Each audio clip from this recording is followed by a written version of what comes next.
Hey guys, welcome back to the channel, and we're about to continue the GFX experience by reviewing today the gf63mm f2.8 prime lens for the Fuji GFX system. This was the first lens that they ended up developing for the GF lineup, and the results that I've been getting with it are pretty much stellar because I'm noticing, just like everybody else was talking about since when I was actually looking at it, that it is the sharpest lens that they actually made, and considering it was the first lens that they put out, that's actually pretty amazing. One of the big gripes that I have about the lens is that when you're autofocusing, the lens protrudes right away. I always tell people who are considering this lens just to keep that in mind.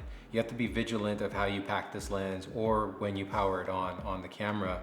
If it protrudes, then you might end up damaging it and you'll have to send it in for repair. The GF63 is a 50mm equivalent lens on a 35mm format sensor, and you will get the results that people have been talking about by shooting this lens, whether you're doing street photography, portraiture, landscape. It suits a lot of my needs. And I highly recommend this lens because a lot of people are always looking for a specific type of lens that can sort of fill multiple niches. The number one thing that I think is the biggest draw, aside from the sharpness, is its compactness. It's really small, it weighs less than a pound, and it's weather resistant. So when you travel, you can pack this lens up in a bag and essentially pack maybe 2 or 3 more lenses. And combined with my GFX 100, it's easy for me to use all day, or for me to use maybe with 1 more lens and not really have to worry about packing it away.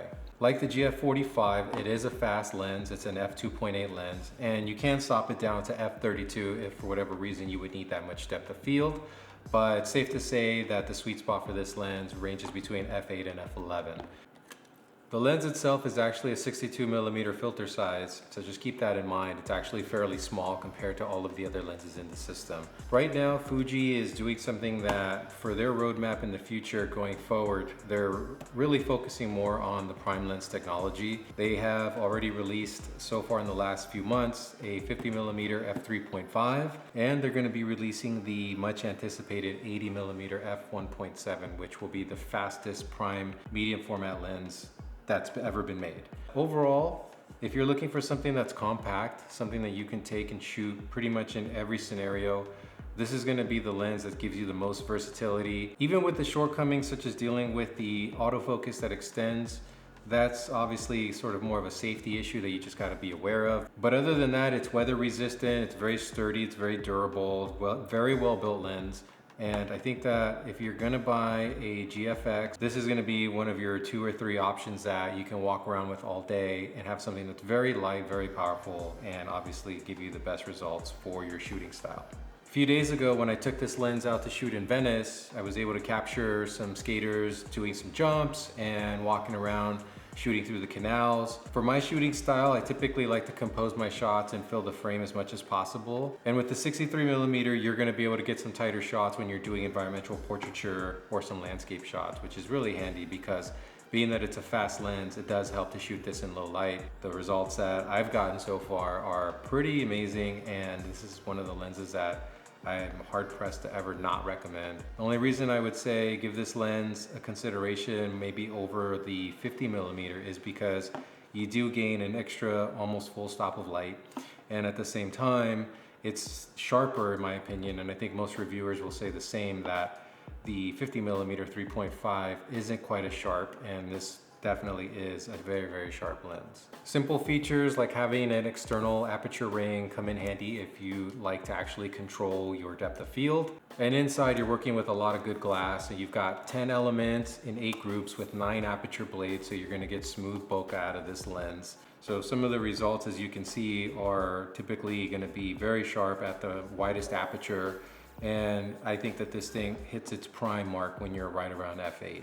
And using it with the GFX 100, you do notice that the autofocus is a little loud, but that tends to be the case because of the autofocusing system in the older lenses. And I think if I was comparing this lens to the 45mm f2.8, they're actually pretty comparable in weight.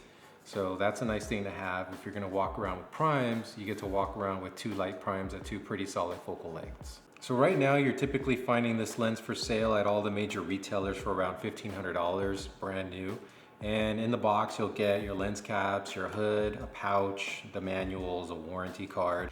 And sometimes Fuji likes to have a sale every couple months or so. You can take advantage of it then. So in conclusion, this is the lens that I would say if you're jumping into the GFX system would be a great base for your lenses, only because it offers a lot of versatility at this focal length, which again, equivalent to 50 millimeters at a 35 millimeter format. That's been my all-time favorite focal length. And so this lens felt right at home when I started to use it. So if you guys have any comments or questions about the GF63, please feel free to leave a comment down below, and don't forget to subscribe to the channel.